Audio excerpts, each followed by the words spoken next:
film sucks. Indie film sucks. It's the Indie Film Sucks podcast. Yeah.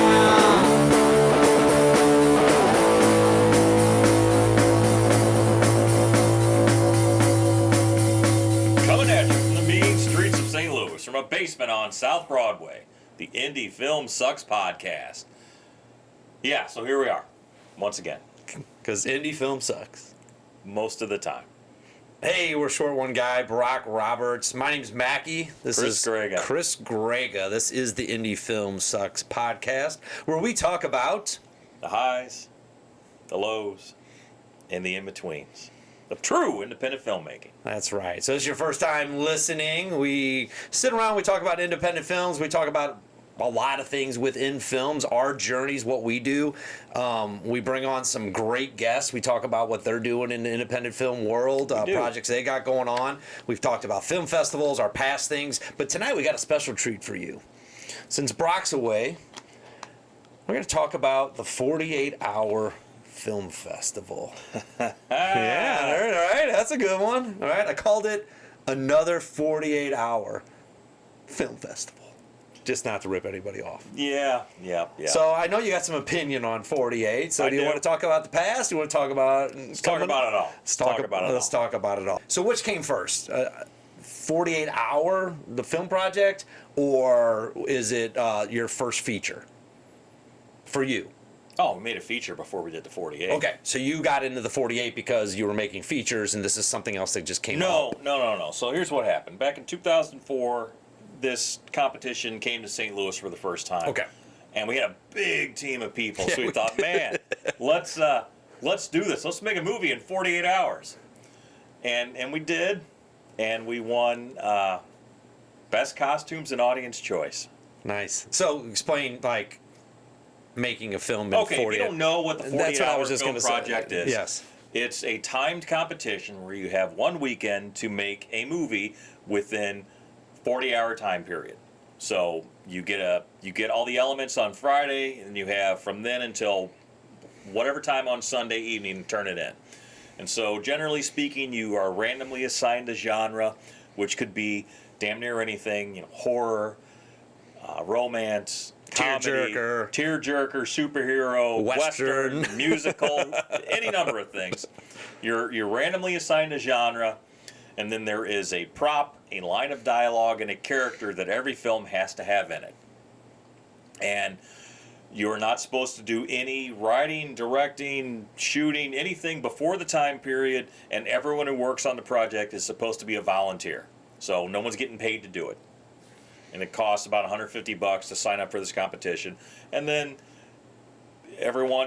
all the different teams that sign up for the city are divided into different groups, and then those groups screen the films. Ideally, they are completed on time, and then the best of all the films are played at a different night of the best of the best. Best of, and that's when you win awards, and one film is awarded Best of City. Gotcha. So nothing's really changed since 2004 to now with any of that process. Correct. Right, so that's been tried and true. So here you are, young filmmaker, coming off your first feature, right? At the time, yeah, going, man, this is kick-ass. We got a big team. I wasn't part of the team, but you got a big team. We can do this. Yeah. So what was it called? What was the first one? Yeah. First one was called South Side Story. Yeah. We had cops, we had zombies, we had all sorts of stuff. So you were more excited about getting it done, writing it.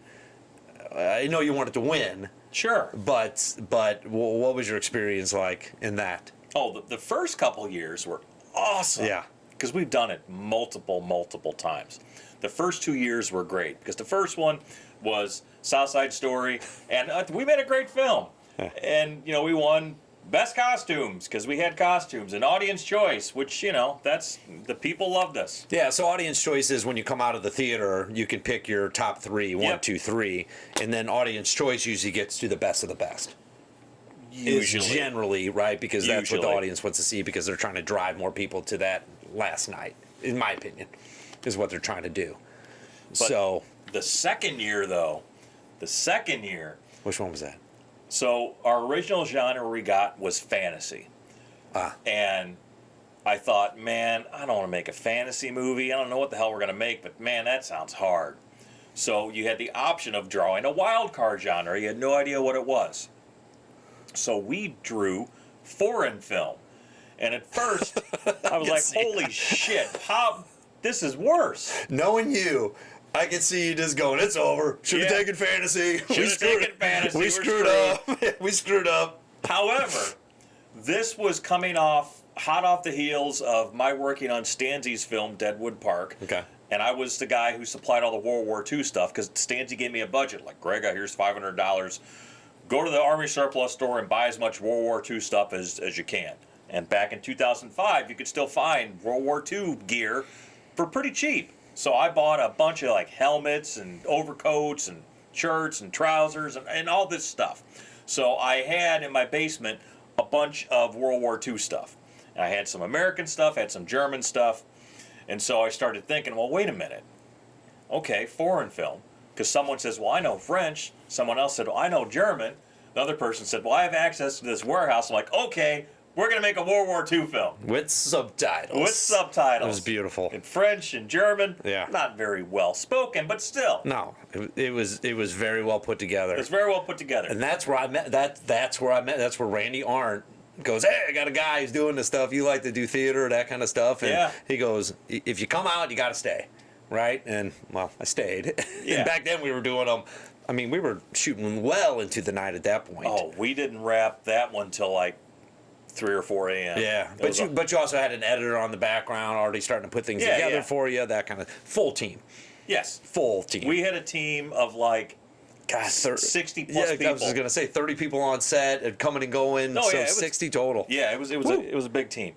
And that was a great experience, and I thought we made the most amazing film because we pulled off a legit World War II film with like battle scenes and like people speaking French and German, and we had like nuns and we had nurses, downed pilots escaping from Nazi.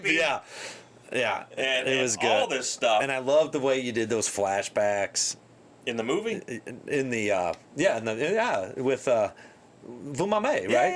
Yeah. I just love the way you put that together. It looked like I felt like I was watching a feature film in 8 minutes. Yeah, I mean it was awesome, and everybody loved it. And I remember there was another film that year which was made by I can't remember the name of it, but they were like Webster college kids, so they had a pretty polished comedy film, and our team thought we're going to take home the prize. Their team thought they're going to take home the prize. And you know what? Neither one of us took home the main prize. This animated film made with paper mache or whatever, that won Best of St. Louis.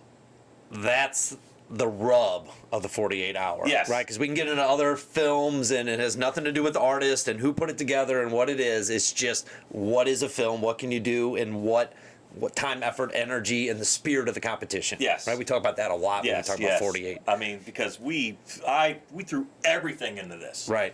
We made an epic. And so, of course, you came away with like the second best prize. Yeah, we got audience choice and best costumes again. 2 years in a row. 2 years in a row. And the real wild thing is, all the judges thought and assumed that we cheated. Yeah, I remember that. So you guys, you had to have cheated. There's no way you could have done that in 48 hours. Right, not judging it on the performance that we put together. But I can attest right here and right now that we didn't, because I was there pretty much the full time. No. And matter of fact, the guy who ran the festival in the early years, he like showed up on our set. Yep. I know. Because how would we have known what we were going to get? Foreign film, like you pre-planned for foreign film. Yes. Yeah. There's no way. No, and I think that was the rub for you with that group and that kind of thing, and how we got. And going back to Southside Story, I don't think you felt like you got jaded or gypped. I think you were having fun putting together a thing, happened to get audience choice, thought you put together a good movie, and you won something. Yeah. Second year come out, and I can attest, I was there, put together go to our website, 88mmfilms.com. Yeah. Check them out. We got it's on there. Yeah, we got all the 48 hours there, and if you want to watch it in comments, please do. But I thought I was blown away. Hence why I stayed, and now it's 20-something years later, Yeah. and I'm doing a podcast with you, Yeah. and part owner of the company and everything else. But, yeah, I was blown away by it. So we get screwed. I mean, literally, I honestly think, and I wouldn't say that much, and I hate to say that I think some bad choices were made by the judges. Oh, I out of agree. that. And even if they would have went for that other comedy, I probably would have been like, okay, I get it, right? There's competition. Yeah. But for that, I just think they missed. I think they missed the mark on that one. I think so. And the reason I think so is because the next year we got hand selected by the people in Washington, D.C. who run the 48 Hour, the whole organization. They selected us out of like all the teams that have made films. They made six choices to do this hand-picked special 48-hour film project for the 125th anniversary of the Red Cross. This was in 2006. Big honor, Chris. It was. and they just assumed we won Best of City. Because I talked to whoever it was on the phone, and they're like, oh, yeah, well, you won Best of City, right? I'm like, well, What'd they tell you? no, what did they say? Like, oh, well, we were so impressed by yours that we would invite you to this 48-hour Red Cross Invitational. Man. Yeah. Boy, but that really shit the bed. But I'm not going to go into that story because that's a depressing story. Well, that's outside the 48, but it was That's still, outside of but it was 48. still a 48-hour competition. Yeah. For that, with limited people, and we didn't necessarily put our best foot forward within the world of No, we stumbled of that, on that one. which But, goes to show you how hard this is. yes. Go ahead. So we've done this competition over the last 20 years, I don't know, like 12 or 13 times. Yeah.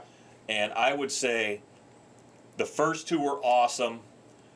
There were two other ones that were also really good. One got cut short because our sound guy got robbed halfway through the production. Yeah. And almost all the other ones were terrible letdowns. Yeah, so imagine you're doing these things, right? And you're trying to pull together locations, and middle of the night, we're down at this location where the two buildings were pretty close to each other. Yeah. This is for The Golden Scarab. The Golden Scarab. That's right. 2007. Yeah.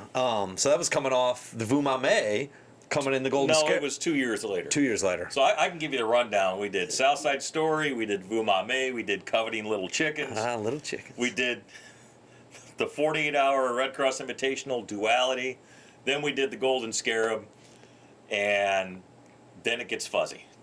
So these buildings are close to each other, but they're maybe a block apart. Yeah. And we're moving locations to move it was a company move, if you want to call it that, on this thing.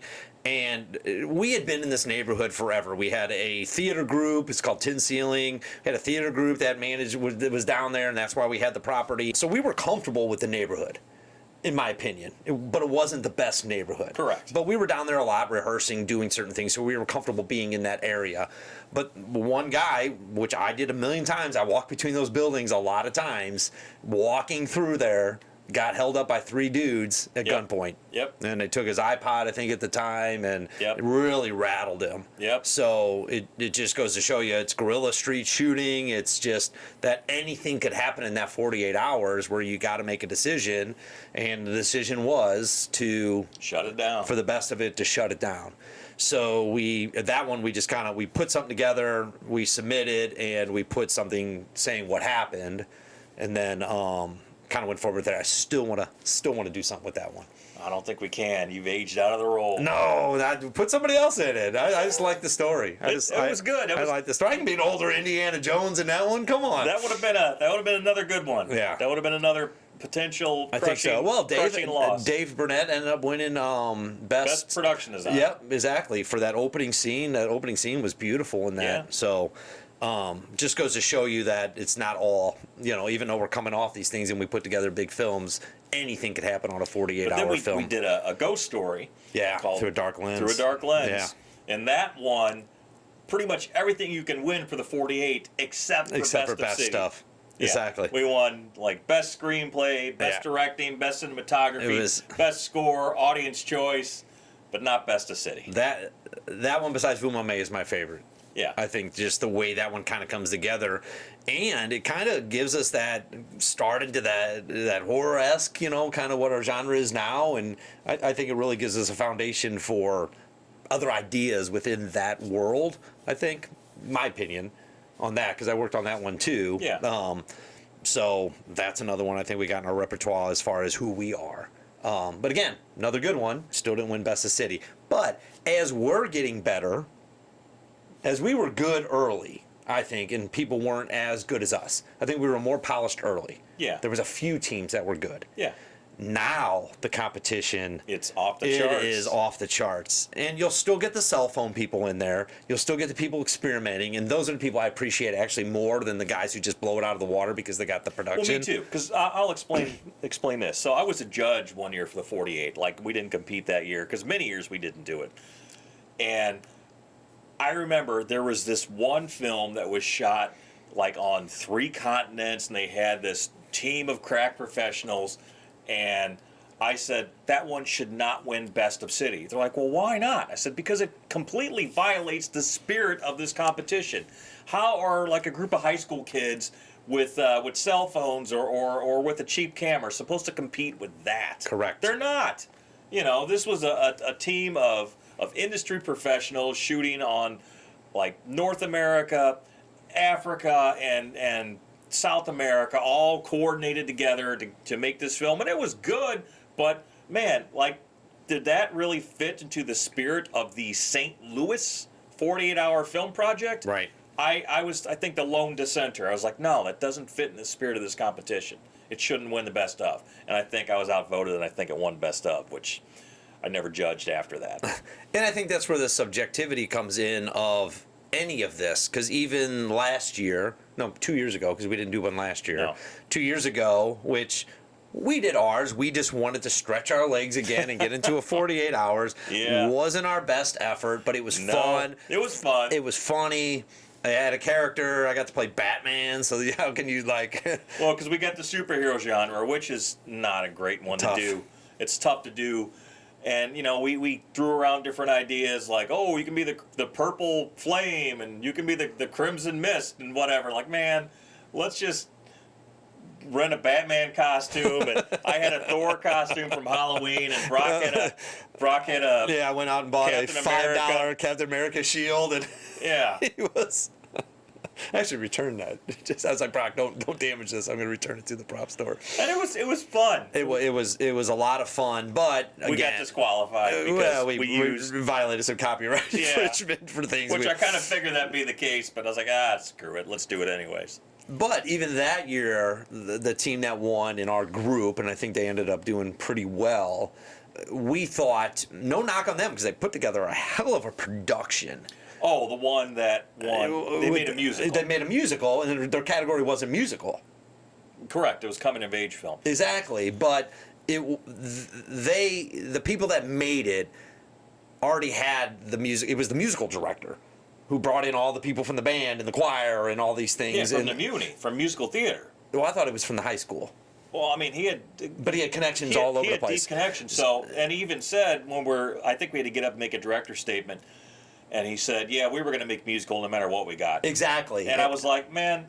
And it didn't take away from the production, because the production was, you could tell they had professional equipment. Yes. Access to professional things, which that's fine. If you have access to it, we would use it also if we had access to it, right? But we said, let's not take away from the production, but let's take away from the spirit of this. Because I think part of the spirit of the 48-hour film festival is to challenge people to do things that they don't normally do. Yeah, you go in cold. I know you're going to lean towards what your strengths are. Sure. But not, if it's not musical, don't make a musical. Yeah, the whole idea, I think, is you go in cold. You don't have everything. We're going to make a horror movie no matter what we get. It's Right. like, man, just, again, do whatever you want. But I think the spirit of the competition is, okay, you don't know what you're going to do. You have all your elements lined up. You have your cast, you have your crew, you have your equipment, you have that. But whatever movie you get is what you draw out of the hat, and that's the movie you make. And it's a good place time to challenge yourself within your talents within making a movie, not your talents in what you have for skills or skill set within that kind of thing. Correct. I don't know, if the same people would have pulled off a beautiful coming of age, just normal thing, you would have been like, wow, I can't believe somebody that had this musical thing pulled off this. That Yeah. means they're talented. Yeah. Beautiful, beautiful picture. I mean, 8 minutes, it was nice. You Yeah, could tell. I'm not But you could tell. Yeah, I'm not taking away from their talent, but it's like, okay, yeah. All you had to do is insert the story into the musical thing, which you already knew was going to pull that picture. Yeah. Right? It was already going to be heads and shoulders against everybody else because everybody could sing, dance. It was professionally choreographed. It was professionally directed. The score, that was all there. Yes. Now all you do is insert some lame plot. Yes, and I was glad to see that did not win Best of City. Oh, it didn't? Okay. I knew in Best of Our Group. Yeah.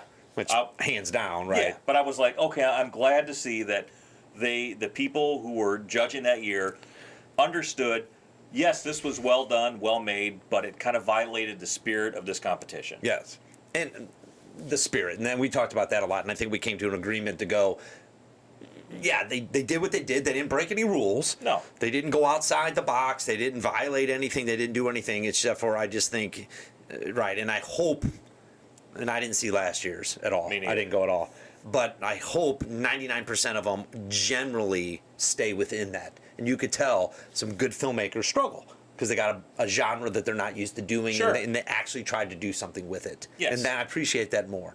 I really appreciate that kid that shot with that cell phone and turned it in and got it all cut together, and they're like, yeah, I started doing this like 15 hours ago, and Well, you know, I get it, but those are the up and coming people that are trying. The best one I ever saw, though, probably my favorite 48. I can't remember the name of the movie. I remember it was called Captain Kick-Ass Productions, and they were obviously like Trailer Park Boys who made this movie. Like they shot like on VHS. Beautiful. And it was real shitty.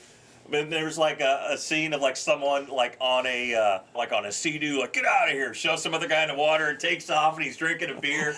And I'm like, man, this is the best movie I've ever seen. They didn't win shit, but I thought it was so awesome because it was like so bad it's good. And it was so bad it was spectacular. That's awesome. That's Yeah. awesome. Captain Kick-Ass Productions. But they were having fun. I know, wherever you are, I salute you. No, but they probably, and a lot of people get into it thinking, oh, we're going to pull this together. And they don't. Oh, yeah. Or it's they tough. run out of time, or they do some stuff, or like we did, right? I mean, love our team, but sometimes we have to know our limitations on equipment, Yes. or we have to know our limitations on where we're at, or when the guy who is playing a character goes, hey, you know, I got to be out of here by 8. We're like, okay, I guess we'll just shoot around that. Yeah. So it's fun. So this year, right, we're back in. We're back. We're back at it. We're not 88 millimeter films. Nope. We're not 88 millimeter productions. Nope. What are we, Grega? 87 centimeter films. 87 centimeter films. I think we're going incognito, is what the kids call it. Maybe they won't recognize us. Maybe not, because Maybe we'll- I felt like that the 88 millimeter Productions name has carried some stigma to it. Right. Maybe it has, maybe it hasn't. Nah, we'll but- come in with a new. I mean, we might not even get the movie done. I was thinking we'll come in with a new like opening and shit. We can't even. Well, you can make that now. Sort of. Well, we could trademark the film company. Yeah. 88 millimeter centimeters, 88.7. I don't know. 87 centimeters. There it is. So we're back in. We're already looking at the genres. We got 30 teams this year. Something like I think that, are yeah. in it. Now that we've kind of been in it a while, we know some of these teams are pretty good. Yes. They always bring the A game. So we know. So our plan this year is what, Grega? Because obviously we're trying to shoot our next feature. You're writing. Correct. We've talked about that.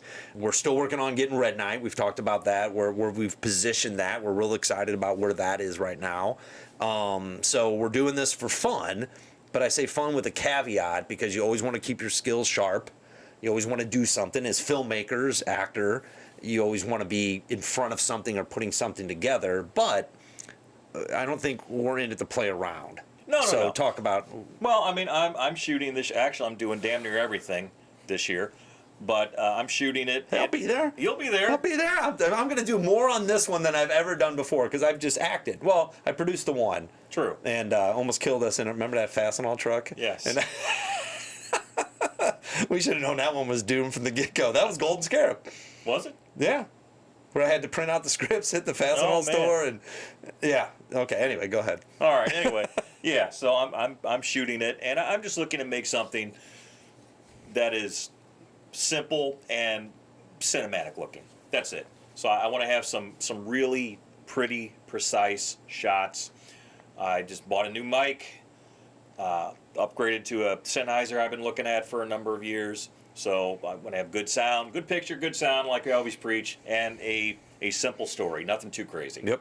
Yeah, I think just trying to, if we can put those elements into it, because minimal actors. Yep. And we have 3. We're up to 3 now. Yes. Very limited crew, which Yes. some people may be playing some dual parts here. Hopefully we can get one guy to do the music for us. Hopefully. Because it has to be original score, just so Yes. you know. Or something that's made that's not copywritten or something like that. So it Yes. all has to be original. So I agree with where we're going with this, and I think it's exciting to say, how can we instill these characters, instill the 3 elements, which we talked about, which is the prop, the character, and the phrase, into a cinematic, simple story, not knowing what our genre is or what we're going to Yeah, draw. so it's tough to say because you don't know what you get until you get it, and Right. you just hope you get something good. And if you get something bad, you hope you can work with it. Yes, and just try to think outside the box and put together our best effort. Yeah. So we'll probably be talking about this again, because this we'll probably already when this one plays, we'll probably already have shot and are done the 48 hours. Yes. But it probably hasn't played yet. Correct. So we'll follow up with our experience to see if some of this stuff we're talking about tonight comes true. They cheated us again. And they cheated us again, or best costumes, audience choice. talk about our experience on the 48, because we can talk about our experience on feature film all the time, but this one's actually live and going on. Yeah. Which I think's fun, because it's fresh and new, and I don't care what you're shooting, you're still an independent filmmaker. Well, the thing I like about the 48-hour film, and there's plenty of filmmakers who can't stand it. I know lots of people in town. They won't do it. They refuse to do it. I'm like, you know what? It's a low bar, low entry bar, and at the end of the weekend, you have a movie that you made. yeah. Now, granted, you don't have the complete rights to it to do whatever you wish. The 48 owns half of that or whatever with you. Absolutely, yeah.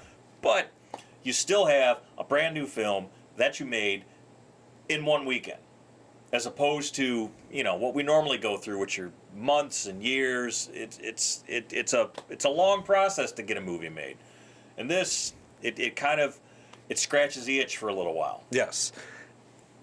What I like about it is exactly what you said about we have a complete project, and we're actually honing our skills on certain things in a very short period of time. Yes. Mind you. What I don't like about it is kind of the have and have-nots are getting separated out. So I love putting us up against the haves, and I say people with better equipment, faster equipment, like editing, that's Sure. at bigger teams, those kind of things, which we can control the teams, we can't control the equipment. That we put our skills up against them in a short period of time to see what we can do versus that. Because some of these teams, I know who they are, right? A lot of them are production commercial houses, and they bring teams in from that, and they're pulling in from different equipment. Nothing wrong with that, because again, I'll say it again, we would use that if we had it. Well, I mean, we're not exactly deficient in that area. No, either. I know that, but I'm just saying some of these people have way more technology. Sure, some have the weight of a full commercial production house behind them. Exactly. So that's my point. Is I love putting up because I would put us up against, if you have all the time in the world, which we do for Red Knight and some other films we've done. Sure. I would put us up against pretty much anybody. That we can do a compelling story that's going to look good, sound good, and be something that you could go out and sell. Yeah. In 48 hours, the game changes a little bit. So I think, because you don't have that, right? If you can't pull a big team together and you don't have these things, you don't have people working back, and you're doing it at your little computer up at the Mac upstairs because you just got done shooting it. I think that's the challenge. That'll be a challenge. And I think majority of the years, we've put together significantly better films than most of the field out there, which just goes to prove on where we're at with our journey in independent film. And No. I just think that just looking at that and just going, okay, I see why theirs was better, because they were shooting on a red, right? Sure. And that matters in 8 minutes. It can. Or this, or they had this, or they did the musical because they had all these things behind them because of the Muni or whatever like that. I always look at those things and I just go, you know what? For what we did, for what we had, top 5, you know what I mean? Out of that many teams, that's pretty freaking good. Yeah. Which always validates why we do independent films and what we're able to pull together if we get serious about it. Now, sometimes we're... right. You may lose the handle 5 minutes into this thing and go, oh my God, I got this and this. Yeah. And I mean, who knows? Who knows? so, anyway, I'm excited about it. So am I. Brock is not. And he didn't know we were going to talk about this, so that's not why he's here. He's definitely on assignment tonight. Yeah, he is not a fan of 48. He is not a fan. And I understand why, man. I understand why he's not. But I even told, and this isn't a knock on Brock or anything like that, because I love the man, but I told Grega, I go, I want Brock to be mad that he didn't participate in this one. I want him to look at this and go, damn, boys. You did a damn good job. I wish I would have been there. That would be nice. Because we could use them. Yeah, we could. But I don't blame him because it's right. It's a whole weekend. And the 48 is the 48. You either get a peanut or a turd, and you just don't know what it's going to be. Or you embrace it as what it is. Yeah. Right. You can't make a feature-length film in 48 hours, and you can't put all the things you want into it, and you have to cut corners, and you have to be smart, and you have to, right? It has to be what it is, and I think that's part of, man, if we're going to make a production, I want to be involved in a long production. That's what Brock's opinion is on it. And No, I agree. My thing is going, I want him to look at this and go, ugh, just damn, boys. Well, we asked you. Well, he's either going to do that or he's going to be like, I told you so. I think that's going to be the latter, to tell you the truth. Probably. Going, that's why I don't do 48, boys. Yeah. So if it is a turd, and we'll admit if it's a turd. Yes. We'll even let you we'll put it back out there with all the other ones we have out there. Yes. We will let him rub it in. Beat on us. Yeah, we'll let him hit on us a little bit and say, this is why I don't do it. And we'll let him pick it apart, and we'll tell the story about why it happened the way it did. Well, we'll see. We'll right. see. Well, we didn't learn anything tonight. We didn't learn a damn thing. But we did talk about what? Oh, the highs. Yes. The lows. And the in-betweens. On the Indie Film Sucks podcast. Brought to you by 88mm Productions.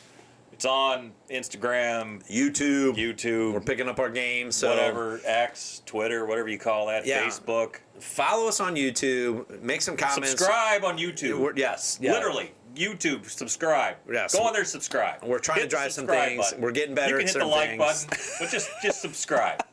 For God's sake. Yeah. Good night. Peace. Indie film sucks. Indie film sucks. It's the Indie Film Sucks podcast. Yeah.